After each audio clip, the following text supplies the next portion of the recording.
But you put some new artwork up. Yeah, there's some this new is stuff. new. The jerseys are new. Yeah, so this is when I played football. Every fucking game that season we lost. Every single one. I swear to God. Okay, I got you, dude. Then FC Cincinnati, then the Bengals shirt, and the Palmer jersey, but don't tell anybody. Don't tell anybody. Dude, listen. And then that's my basketball jersey from when I played basketball in middle school. And so it's got the Wildcats. That's dope, dude. Yeah, it's cool, man. And then I got that. I put this just went up. That went up. Yes. The Bengals and the Super Bowl. Yes, man. And I got these, and then I just got that behind you too. I just got that. That's from Dusty Champlin. Dusty the tattoo artist. Yeah, absolutely, dude. He's a good buddy of mine. I've had apprentices that do all my work and shit. Seriously? So that's super cool. Dusty's a good guy, man. Gosh, are the cameras new? No, those have actually been there the whole time. Actually, those are like these relic cameras. Yeah, one's the first mass That's produced. a trip, isn't it, dude? Yeah. Oh yeah, this thing is the first. Oh, I know, dude. It's crazy. Yeah, the Browning. Gosh, Will. It's cool. Honorary Harambe. Yeah, you gotta get the Cincinnati Harambe in there, dude. It's essential. It's essential. And yeah, just dude, I've been stacking up shit. I've been getting as many buttons as possible from people that play music. Half of them are on my jean jacket now. Yeah, I know, man. I've been working on my. I want to get a jacket cooking like the metal guys do. You know, Oh yeah. fucking sleeves off. And Yeah, patches and shit. Yeah, that's right. Yeah. Those are sick, man. Once mine starts getting frilly and shit, I'm just gonna rip the fucking arms off, yeah, and just make it like a cool, vest. You're a good dude, bro. I appreciate you having me over. Thank you, man. Thank you for coming out. I appreciate it. I really like the most recent Justin Chambers. Oh yeah. That was a fucking trip, dude. I mean, that was a riot, wasn't it? Oh yeah. So that was fun too because that one I didn't really like. So the first ones are like introduction kind of shit. Yeah. In my opinion. So like I always try to introduce. Like, Well, you're right about that. I was coming when you asked me to come out here. I kind of I had a blast the first time, but we were kind of just getting to know each other. Exactly. And now I just am so stoked about coming over because I feel like we shooting the shit. right, exactly, dude. All right, you ready to kick this thing, K-Dog? Yeah. All right, I'm ready. Hit me. Ready to roll. All right, 3, 2, action. You talking to me? I'm talking to you, and this is Talking to Me, Talking to You. And I'm joined by my good friend, Harry Pedigo. Well, it is a pleasure to see you It's again, great homie. seeing you again, man. I fucking love you, man. You're you're back such at a you, bro. great energy, man. I really, really do enjoy you. Like, just you walk in my house, I'm like, God damn it, you come here, give me a Dude, I hug. tell you, man. Well, when did the last episode we did together, my first one with you? Yeah. Was it last year, like around this time-ish? It was kind of. I think I'm pretty weirdly. I'm good at like hitting the year mark, like getting people back on. I've kind of done that like a few times now. Like it's like been about a year since I had you guys on. It's like, so I'm weirdly doing that by incident. So probably. Well, just over the past year though, we've gotten to hang out more. When was the? Well, no, probably not. It's probably been for a year because June.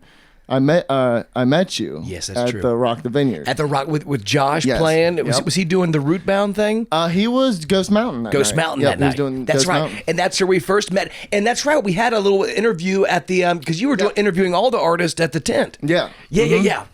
Oh, dude, I just have had a blast hanging out with you over the That was past fun. year, dude. No, me too. Yeah, we've seen each other quite a few times now. I think about. We were just talking about before. Like you see me on my birthday. That's right. It's happy 26 for me, and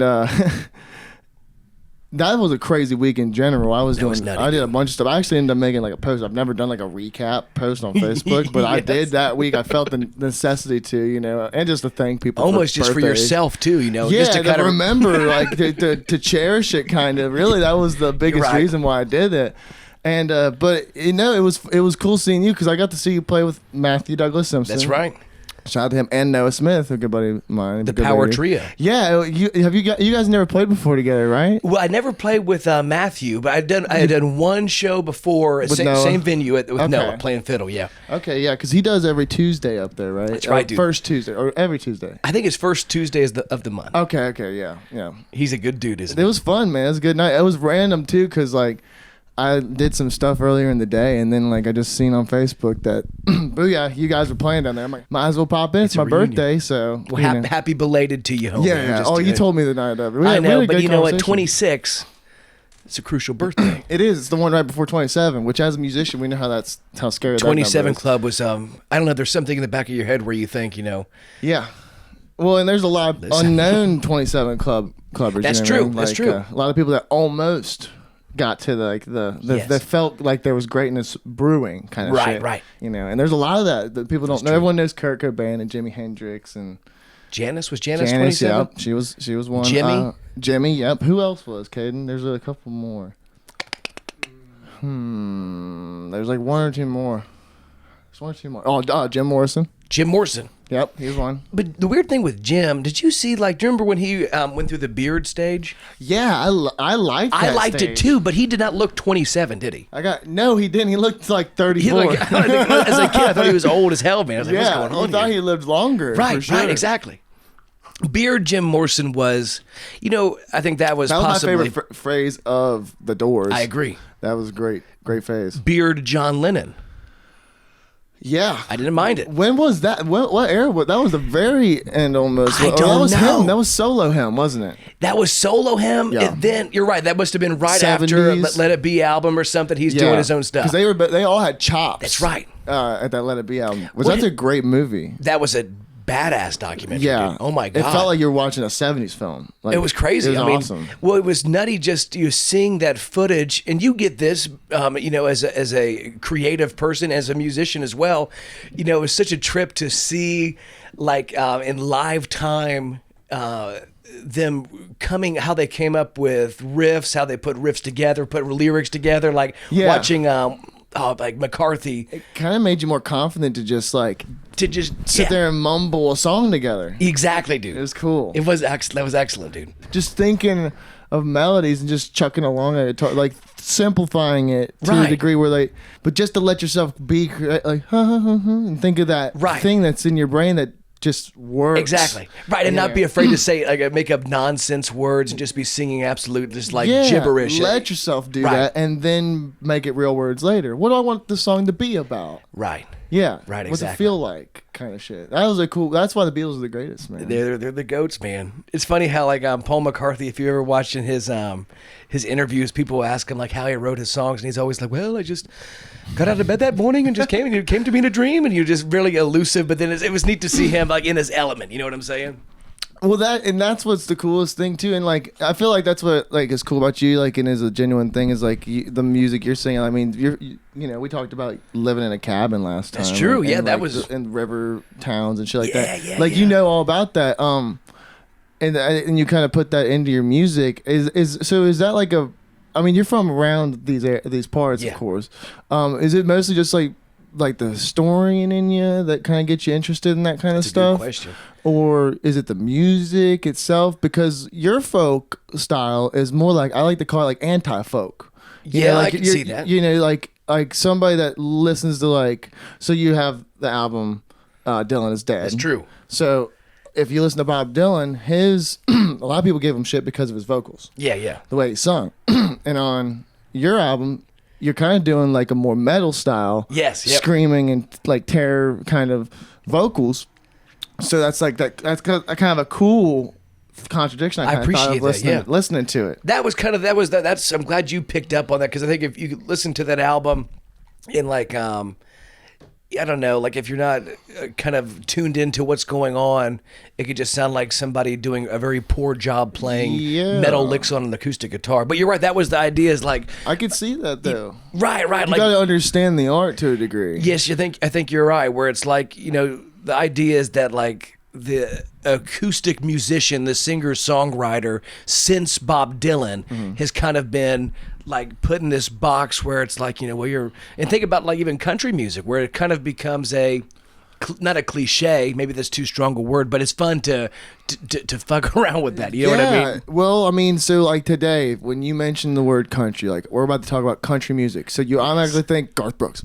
That's true. And you think the big words Brad Paisley. You don't think of Conway Twitty automatically. Sure. Or you don't think about the old cats that which is a country I actually kind of. That's a great point. Where you're right. I think that people our age, when we think country, you think 90s. Yeah. Don't you think that? You think Tim McGraw. You're thinking Billy Ray Cyrus. Being younger, my brain kind of clicks to that like more poppy Garth Brooks, inspired, the more pop, when I say pop, I mean like popular music like that. Yes. Like catchy songs, you know, like Right. CGD, you know what I mean? Like you know. Well, dude, you make a great point because I was actually watching like this little mini documentary on what's the dude's name who did Chattahoochee? I'm not sure. Alan Jackson. Alan Jackson. And Alan Okay. Jackson, he was like in his 30s when he made his first like country record. Okay, Swear to wow. God. And they were talking about how like country music in the 90s, the entire deal was figuring out how they could compete with pop and metal.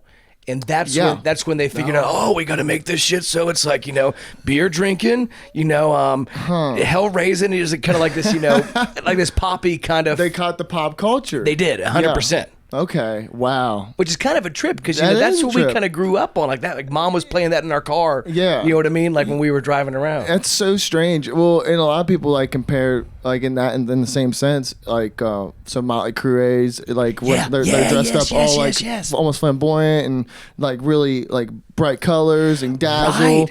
Nowadays, rappers are doing the same thing. Exactly. They're doing the rock star thing phase of that genre of music. That's a great correlation because you're right. That you know, roughly the same time you got Motley Crue, you got Rat, you've got you know Poison. These this poppy. And listen, I get on board with some Rat. No, I love it. You know what I'm saying, dude? Rat is one of my favorite. Rat is a 80s trip, bands. bro. My mom actually ran into the singer Rat in California when she was like 16, and she met him at McDonald's. He was just reading a paper, and she like was like, "Excuse me," asked him like a question or something like that, and he's like, "Do you know who I am?" And she's like, "No, who are you?" She's like, "Oh, I'm the lead singer of Rat."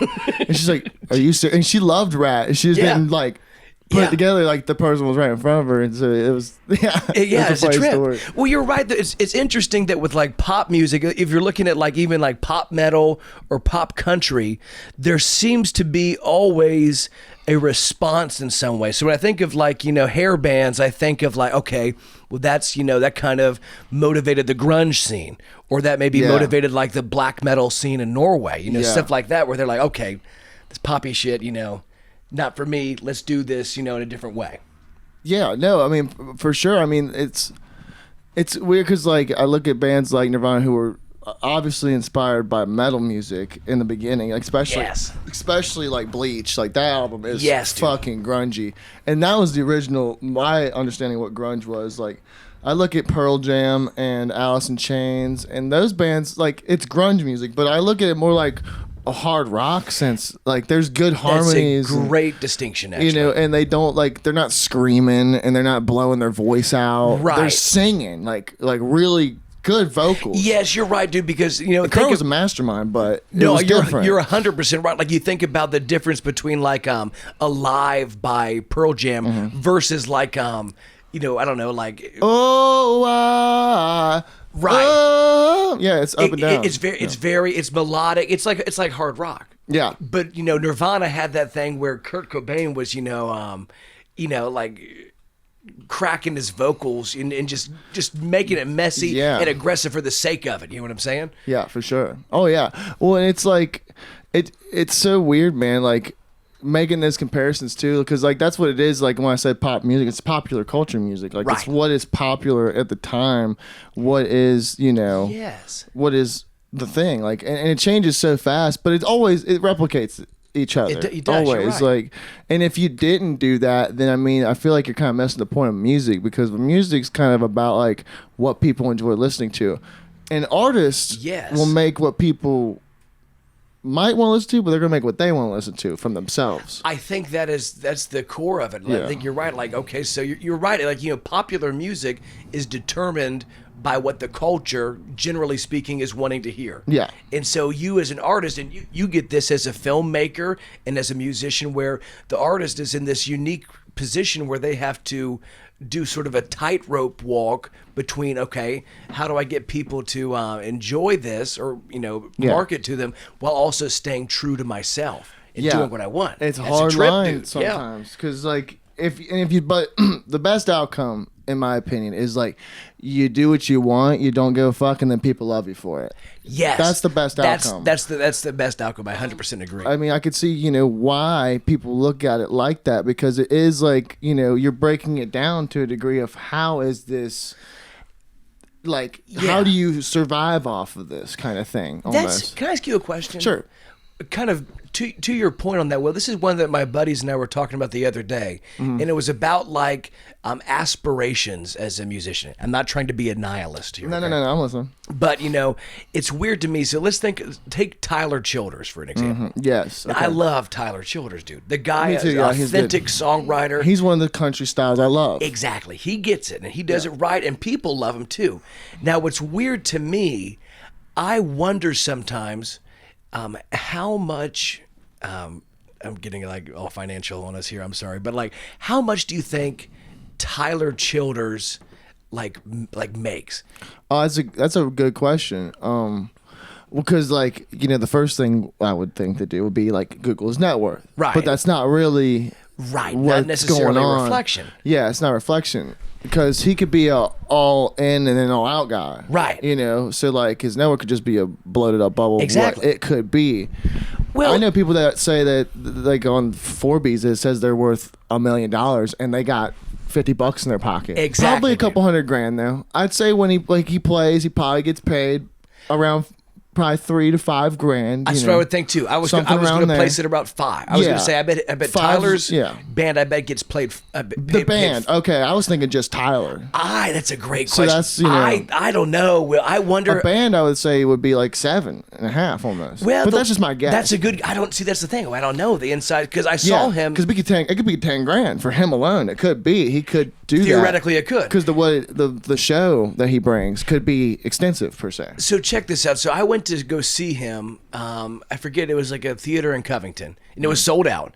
I'm going to say. I don't know. I'm going to say, Which theater? Do you remember? dude, it's Taft. I think it was the Madison. I'm pretty sure that was sold out for 2 days and they made a third day. I think That's sold out you're already. exactly right. Madison. So I'm thinking, okay, think about this. Like, okay, if let's say you have 400 people, it's sold out. You sold tickets for what's a Tyler? Is it like 20? I would say 20, 25. Yeah, that sounds about right. And you're selling merch too. But I just don't know if the theater itself could afford to pay the band like. That. I bet what maybe year was that though? that was right before COVID. It was 2019. Okay, so big. He was. Yeah, he was blowing up. He was blowing yeah, up. Dude. Yeah. I don't know. Like, let's say you made. Okay, let's just say generously. Let's say you made 10 as a band. Yeah. Now, if you get into like gas costs, the paying the band, paying the roadies, I wonder sometimes if like a dude like Tyler he's obviously successful, love him to death. I just wonder if like he's kind of making like the average income in America. Yeah, yeah. It's.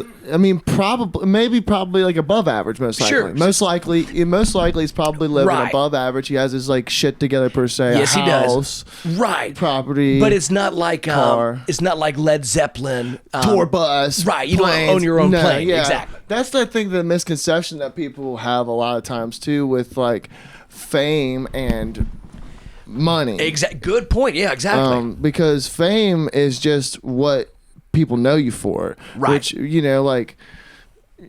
It's such a big distinction to make. Like everyone thinks that people are just well off because they're known, and really you have to Right. do work Right. to make money. Right, You exactly. have to be doing something, and a lot of times the people that are working their asses off are doing in and out. So they'll take that, like Tyler Childers might take that 10, and then he brought his own opener. Right. He's paying them out. Exactly, He brought his dude. own light crew. He's paying them out. He brought Yes, his own dude. sound guy. Maybe He's paying he leaves them there out. with $2,000. Yeah, exactly. So it's kind Yeah, of that's situation. a trip, dude. It's like, okay, so Yeah. that makes you think if you're a country musician, like trying to make it work, and we know a lot of them. Yeah, It's like, okay, well, what's the absolute best case scenario? It's like, okay, the best case scenario is your Tyler Childers. Yeah. At And it's that like- moment, yeah. At that moment, and that's like, gosh, that's such a like back in the '90s. Like, okay, if you're who did Beer for My Toby Keith. Okay. If you're Toby Keith, like in the '90s, it's like you're like a celebrity making some serious coin. Yeah. So I just wonder how that's changed now. Like the aspirations of musicians nowadays, is the best case scenario being on a tour bus and making like a little slightly above like the medium income. That's a trip to me. Kind of faking it till you're making it. Yeah, but like is making it like you're making 60 grand a year. You know what I'm saying? And I don't know. To me, coming from the perspective of poor folk that's grown up with not much money, Sure. I mean that would be great. That would be great. I 100% agree. Some people though, like dude, like $1,000, like $10 to them. It's freaking crazy. It's all perspective, man. Like, and it's just trying to get yourself to that point. Yes. It's such a hard goal in general. Right. It seems like you have to get to Tyler Childers' point. You would have to just get to that level. It, yeah. To make it, but to get that 60 grand for yourself,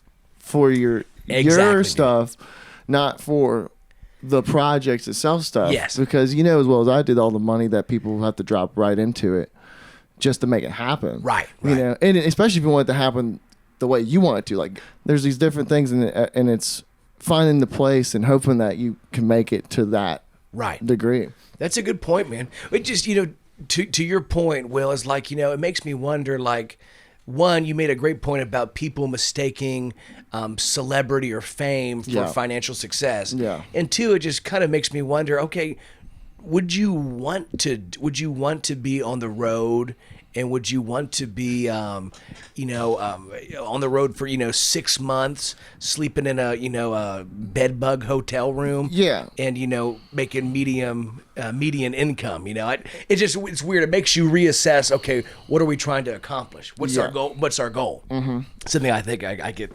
That's too philosophical. I'm sorry. Well, and I know, but what the beautiful thing about that all is, and I'm with you, like it is, I guess I see what you're saying, you have a nihilist point on it, but also, like, would you rather be doing anything else? I don't know. See, that's the dilemma I'm in. Like, so I've been teaching. So you're a teacher for like 6 years. Oh, so you've been doing it for a while. So what subjects do you teach again? I teach language arts for junior high. I was horrible at that in high school. Bro, I tell you what, it's a trip, man. And I teach social studies, 5th grade to 8th grade. History, yes, sir. 5th grade to 8th grade, okay. Yep, and I teach violin, 3rd grade to 8th grade. Okay. And I enjoy it. Like, I like that. So that. Music, history, and language arts. Yep, exactly. Well, okay. And so it's like, to me, it's like, okay, I don't know, it's like am I making the same amount of money as Tyler Childers? You know what I mean? Yeah, no, I mean 100%. I mean that's a good perspective to look at, especially because I mean you obviously enjoy the teaching thing, right. So you feel acclimated from that part of your life, right? Which the music, and you're already teaching music. True. To the kids. And you're right. Maybe that's a unique situation. You get to kind of have an out for your passion and hobby already. So the playing out, it's kind of feeling. How long have you been playing out for? I think the first group I played a bunch with Dad, like just like kind of where I got my chops, as a kid. So you've been playing a long time. A long time. I put the first band together. It was called The Dreadful Wind and Rain. Okay, that's which was I know it was a dope title. I realized somebody else had us. I was like, shit. I could see where you got your start and your style. Yeah, exactly, dude. I think I put that together in 2017, and then it's kind of different, iterations of it have gone for. Here you go, bro. You want some of this? No. I'll take that. Absolutely. And then I'll grab yours, please. Thank you, bro. Appreciate it. Thank you for the beer, bro. No problem, man. We got to have some IPAs. Thank you, sir. I appreciate it. I got your back, homie. Well, I think so. It's always Dad's always been in the group. Then we got our buddy Bill playing with us. Bill is just, you've met him before. Yeah. Is he the older gentleman? Yeah, older dude. He always wearing tie-dye. And the cool hat.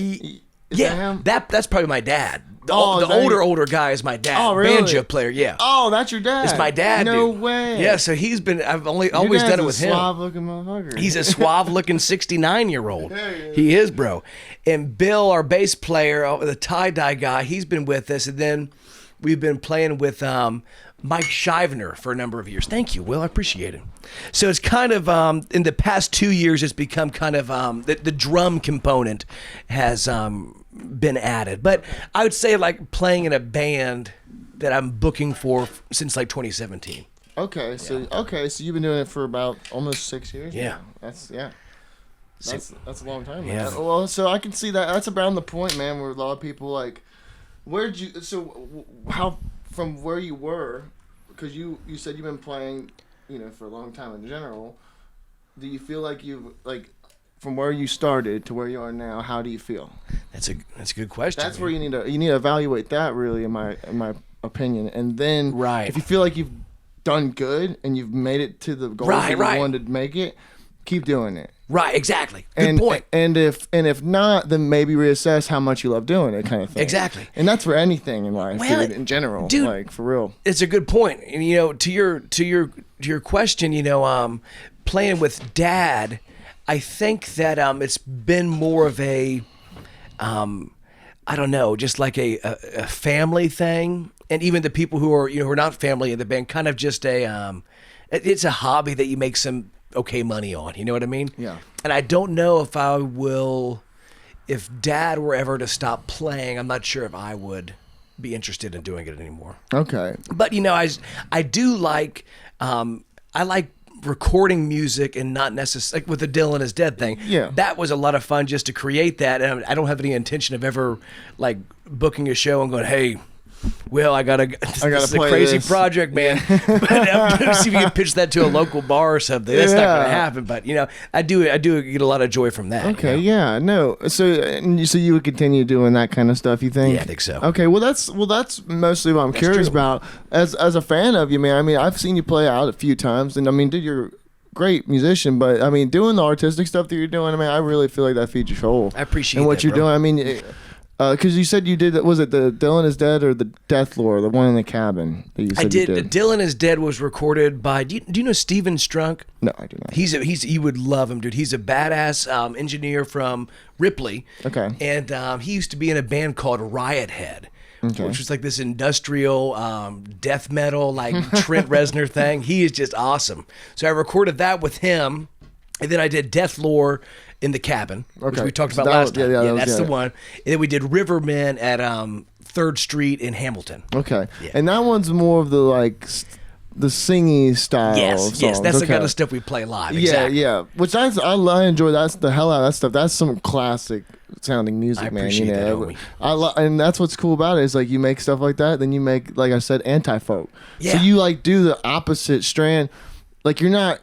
It's not good enough to just do the thing. You got to do the opposite of the thing too. And I love that. Appreciate that, dude. And it's cool, man. It just shows you have a lot of depth, in your personality. Yeah, that's nice of you to say, back at you, dude. Thank you, man. Back at you, bro. I appreciate that. And it's cool. So another thing I want to talk to you about, and this is kind of off subject. We started talking about when you first walked in. Yes, that's right, dude. You see my little weights and stuff. The ab wheel. So yeah, my ab wheel. Yeah, I tried to tighten up. Will these has abs. listen. Let the record show. This guy, he's got Soviet abs of steel. No, I don't. Yes, he does. No. We need to get you hooked up for an MMA boxing event. See, I love that stuff. I would never do that stuff. See, that's the reason why I work out. And honestly, I do a lot of that stuff for my workouts. Right. But I noticed, the reason I want to talk to you about it specifically is I noticed that you do powerlifting. I do powerlifting. Yeah. I do it pretty poorly. Poorly? Okay. Yeah, I like it though, man. How long have you been doing that? I started going to a gym right before COVID. It was called Iron Fist Gym. It was it's still there. It's in Maysville, Kentucky. It's the sketchiest gym. Actually, the reason I stopped going there was because there was a meth lab upstairs. Holy and the day I came there, Will, to just go do deadlifting or whatever. Fucking DEA blasting Bro, there. I wish they would have blasted, but there was a car in the parking lot, the gym parking lot. It says gym parking only, and the car had been burned the night before. Oh wow! And nobody had even touched it. It was just there. Gym was just hey, the burned car in the parking lot. Holy shit! That's insane. But kind of got me. My buddy Eric Wesley got me on this powerlifting thing, and then after that, I started going to a gym near there. It's called Combus Barbell. Okay. And Brandon Combus owns it, and he is, an excellent coach and my inspiration. He just went to a powerlifting meet in Kentucky called the Beast of the Bluegrass. Okay. And dude, so this guy sounds like a perfect mix of your culture, my man. He won the thing. Oh shit! Okay. He won the thing. Wow. He lifted a total of 1,802 pounds. Are you serious? With squat, deadlift, and bench press. That's insane. This son of a bitch crazy. had oh my God, I can't remember what it was now. It was like a 750 something squat. That's insane. That's shocking, isn't it? That is shocking, yeah.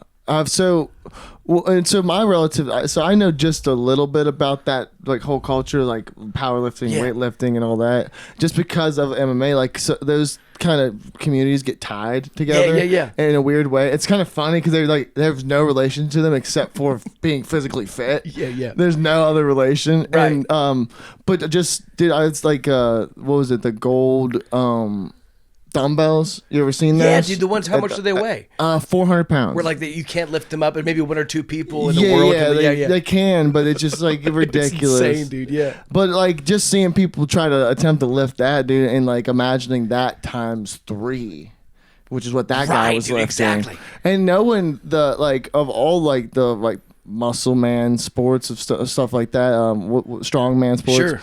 Powerlifting, that's the most dangerous technically, unless you do it. If you're doing it right, then you're doing it right. Because you can destroy your back doing that stuff, dude, man. you got a fucked up deadlift technique, then it's say goodbye to your walking ability in your 50s. Gone. You know? Yeah, exactly, dude. And then that's what's really cool about you doing that, because how long have you been doing it for? Maybe 2 years. So 2 years? Yeah. What's like your max? What have you? I'm so weak. I'm gonna embarrass everybody. But no, it's okay. So I haven't maxed out. It's way more than I can. Dude. I could barely squat. What's the minimum that they do for like testing in football? Like 195. That's you're stronger than I am, bro. Honestly, I just I don't think it's that. I think it's like way less. What do they do? Is it like Is it like 135 or? I think they start you at 225. And then they drop. That makes sense. Yeah, so you start with 2 plates on each side? Yeah, and then they drop you down. Is this for bench press? For squatting. For squatting. Okay, gotcha. Okay. Bench, that was 160 was the max I got. That's excellent, dude. When I was younger, I don't know I probably couldn't do that at all now. The one lift I actually care about is deadlift. Yeah, I think it's so fascinating. Where you start like the bars on the ground, and you have to pull it up and lock it out with your hips and whatever. That's the dangerous one. That's what I meant by powerlifting is the deadlift itself. The deadlift is nutty, man. The last thing I did that was like semi maybe impressive to people who I don't know. I'm like the weakest person at my gym, but I did 405 for a triple, which I was happy about. So you did it 3 times? 3 times. So I haven't maxed out on deadlift in a while. I don't know. Like deadlift is a trip because if you think about like the stuff like the accoutrements that the powerlifters use. Some guys wear these belts. Have you seen the belts? Yeah, I've seen the belts. Where you can brace your core and get more stability. And I keeps your back more straight. Bingo. Yeah. And I stopped using one. So now you're doing just pure technique. Yeah, like the Soviets are into that. Like the Russian, like the early powerlifters, like the Soviet guys were like no belt, none of that. Singlet wearing. Right, yeah. I know what you're talking about. Some of the singlets, like if you get, I don't know what they're called. It's like called a applied singlet where it's like super intense. One of those. I would like, you know what, maybe incorporate into the music thing too. Yeah, I was just like, right, dude? I was just thinking that, dude. You could make a whole Soviet Russian folk album with that as well. That'd be dope as hell. Like a old black and white mustache photo. Yes. We just thought Harry Pedigo's new album. Next album. That's sick. But the Soviet dudes get into this thing where it's like they don't want to use any of that. Like you shouldn't like rely on a belt. And, I guess you could kind of go 2 ways with that. But I've been trying to do everything without anything. Yeah, it's almost like working. My perspective on that stuff is because obviously you want to hit the maximum strength and ability that you could possibly do per se.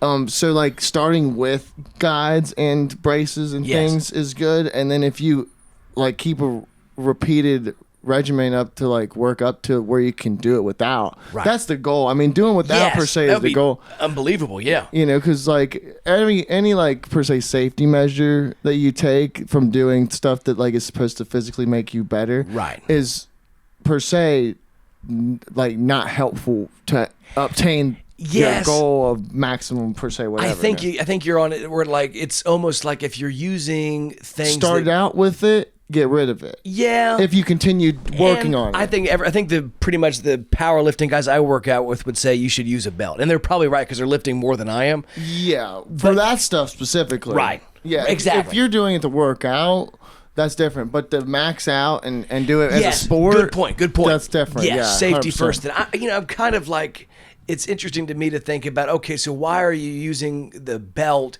It's to stabilize to brace your abs against, but then you might kind of neglect your abdominal strength. Ab wheel, for instance, you're on that shit. You got that cooking. It's like, maybe just get your abs super strong. Yeah, and get that's your core super strong. Well, and that's the thing too, is like that's what I try to do with my workout regimen, is like I try to hit like as many muscles as possible. I've even thought about trying to work on like hand strength and like. Yeah, have you seen the rice barrels and stuff like yeah, that? Dude. I can't imagine. Like, there's just these little balls you can get that you can just squeeze. Yeah. And just work on. But I play guitar, so like my left hand is super strong. Ready to roll. But like my right hand is, pick strong. So like this muscle, it's different muscles are strong. It's weird.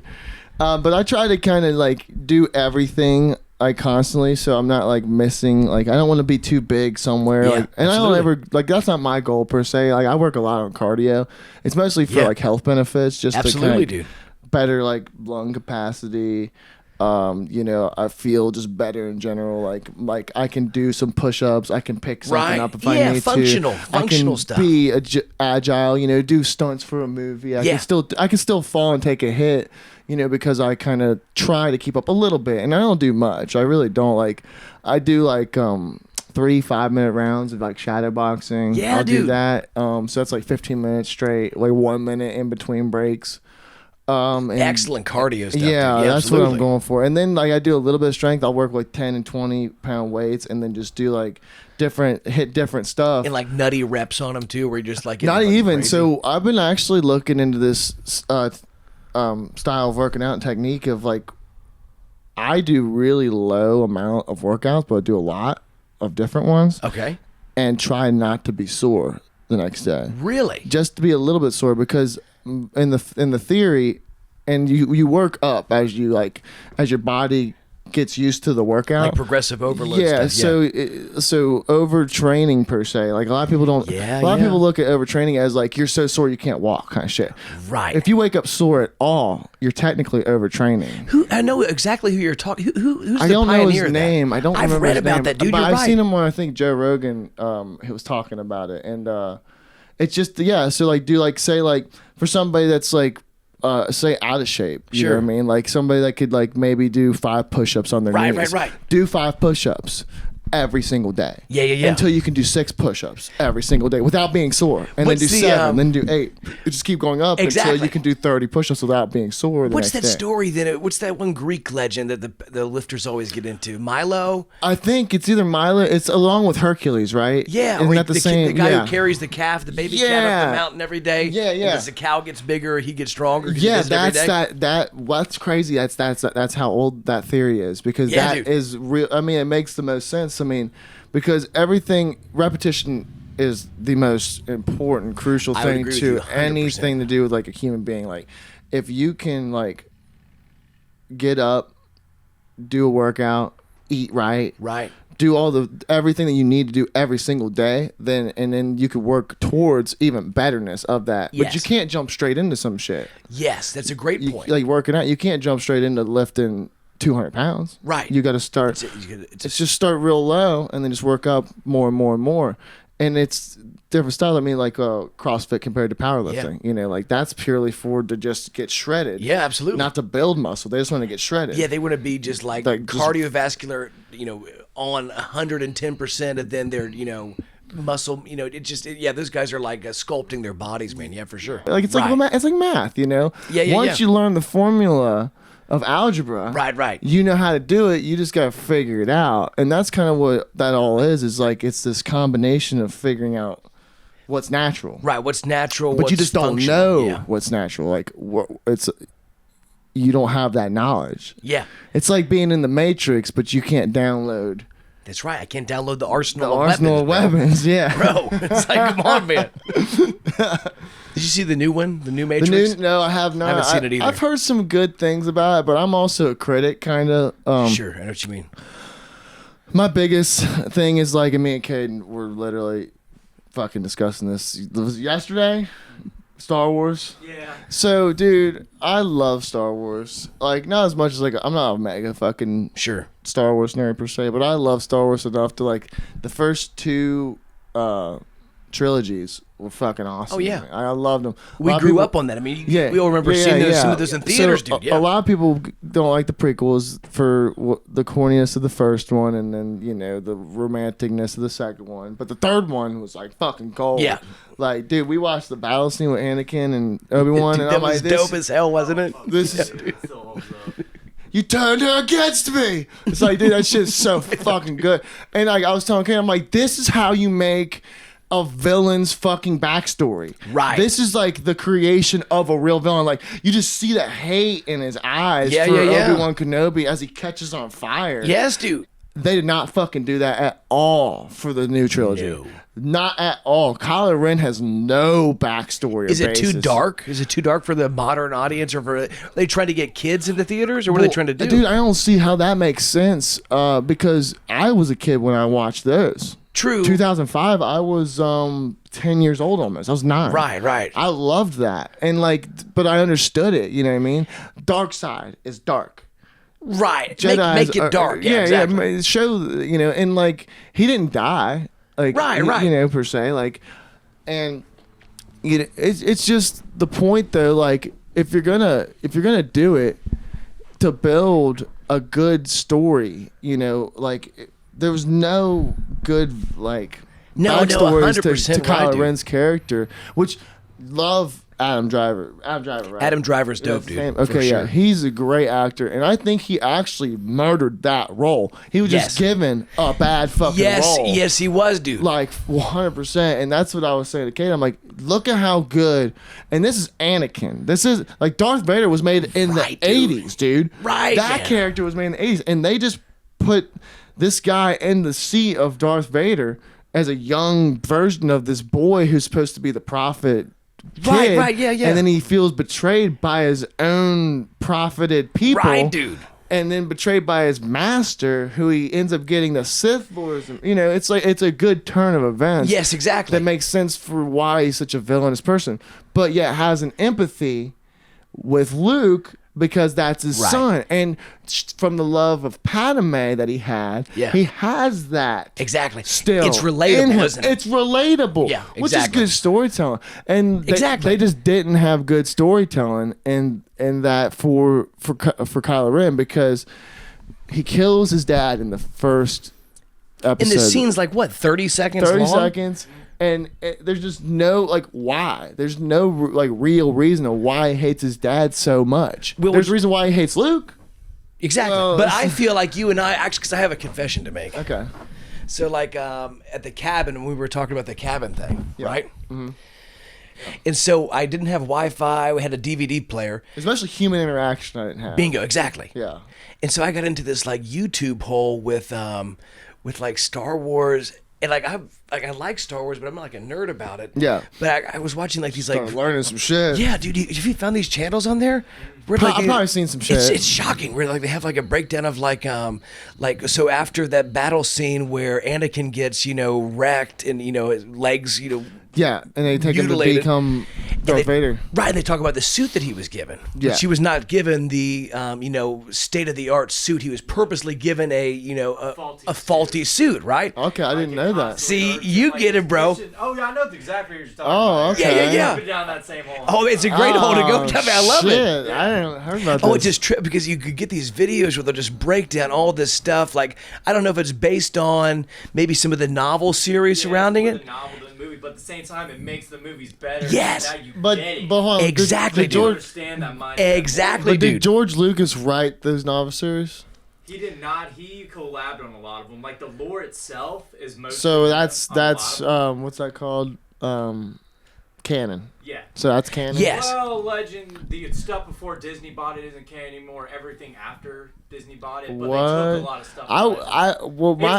My suggestion, Caden, from yesterday was to make this recent trilogy not canon and just make it a one-off, and just think of it not as part of the trilogy. Yeah, honestly, probably so. It wasn't a story of the Skywalkers at all. No, it was not, and it was just so disconnected, like from the original stories. Can I ask you guys a question? Because you guys are both film guys, and you know more than I do with film.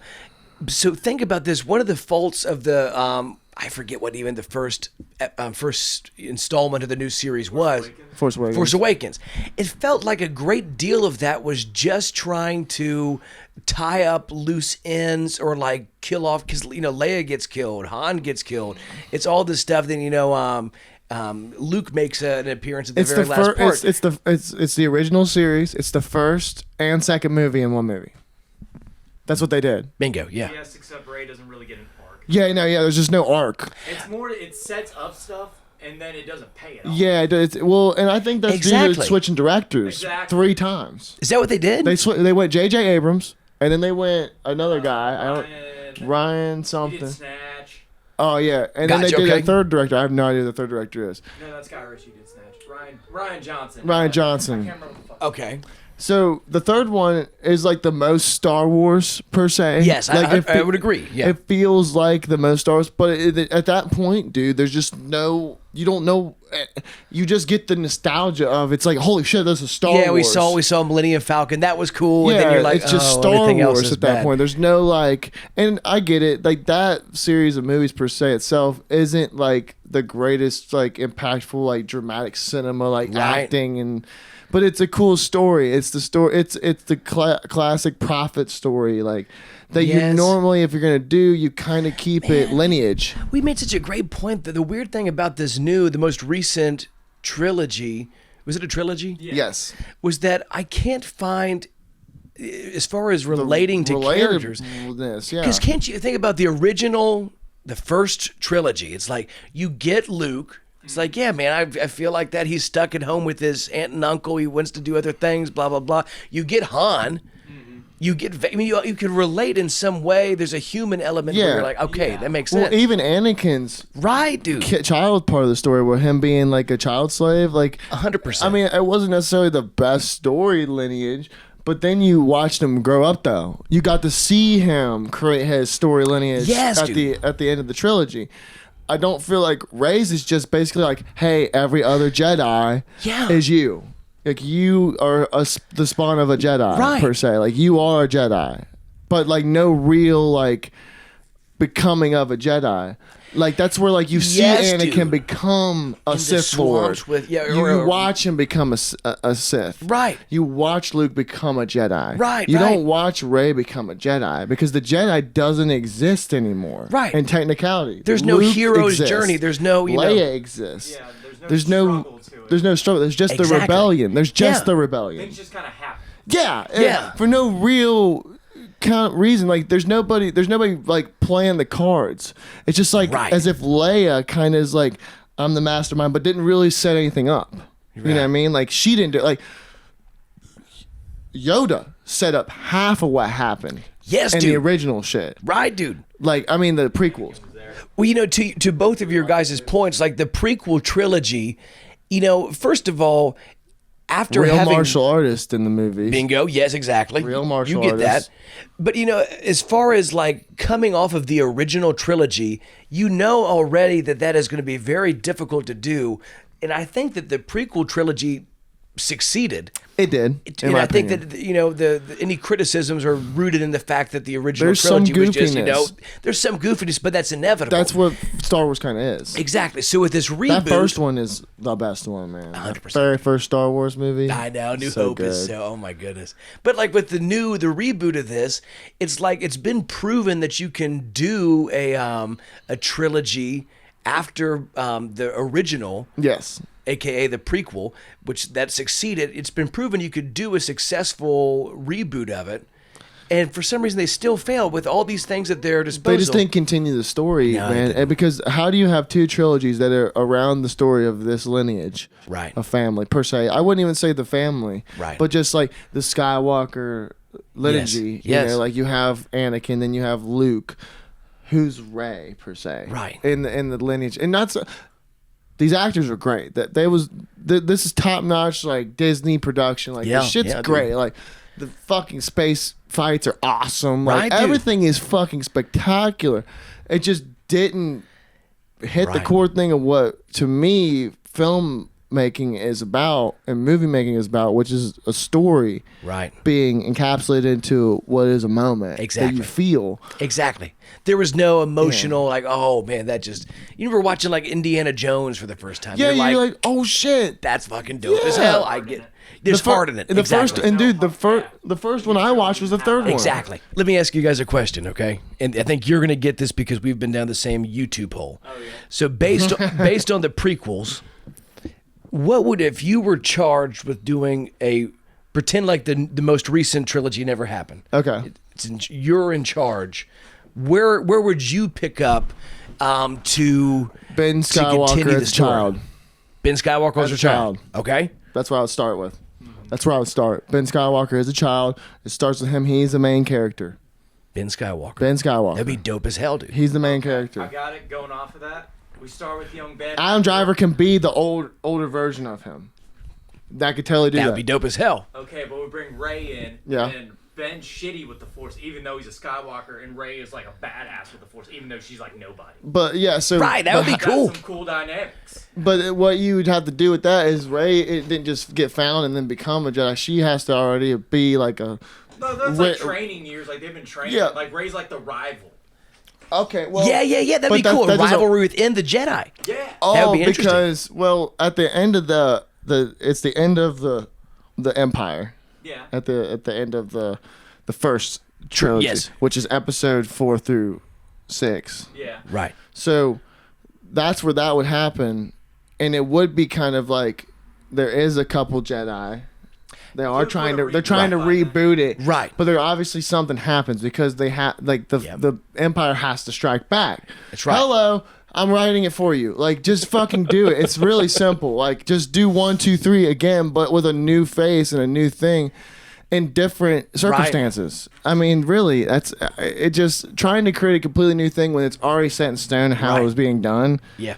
It's almost like, like if you're making a chocolate chip cookie, but you put fucking raisins in it. You know what I mean? Dude, like, what are you fucking doing? Like, this is a chocolate chip cookie. You can use baking soda, you can use oil, you can use fucking flour, but you're still gonna get a chocolate chip cookie. Exactly. Like, don't put raisins in it. Right, dude. Exactly. Exactly. What about if you guys look down the so one of the neat YouTube videos I stumbled on, and you guys were talking about the nature of the bad guys in the Star Wars films. So if you're familiar with sort of the loose, like, I told you guys I was not a nerd about this, and I guess I'm completely wrong. Totally. I'm not either. Don't take my word for nothing. But Darth Maul in the loose canon was said to have survived. He did. Oh, he did. He survived. Yeah. In Clone Wars. Now I haven't seen that. His arc in Clone Wars is dope. I actually didn't. Seriously. So that's the part of Star Wars. Really good with Darth Maul. Couldn't it have been such a dark reboot if you picked up with like live action Darth Maul coming back to. Oh my! They're seriously. Yeah, because Obi-Wan is the closest relativeness to him from the first movie. Point. So that's where they do right. Okay. It seems like the series are trying to do right, but the movies just went fuck you. Yeah, dude. Like it sucks, man. And like I really do enjoy like those movies, and not because of like I said, there's not like the encapsulation of what I think is cinema and film. It's a big it's the roller coaster ride. Like it's storytelling. Martin Scorsese said. Yeah. It's a roller coaster ride. It's amusement park ride. Right. You're having a good time watching it. Yeah. But like you gotta have this set in stone story feeling lineage going on. Exactly. Or else it just feels empty. Yeah. And like, because some of our favorite movies, like Good Time, like Pulp Fiction, those are like cinema. You know, I'm a fucking critic, cinema. You know, kind of the bullshit of the world. But that's like the fun nostalgia feeling. And if you're only giving me that, then you're kind of robbing me of the experience. Yeah. What do you do with it? Exactly. But Harry, dude. Hey, thank you so much for fucking coming out, man. Bill, I love you, homie. It's been a great fucking podcast. Thank you again for the beer, I appreciate it, bro. bro. Cheers to talking with you, boss. I appreciate it. Thank you so much for coming out, dude. Thanks, Will. Thank you so much, Harry. Thanks, boss. Have a great rest of your evening, man. You too, bro. This has been Talking to You. Thanks for watching.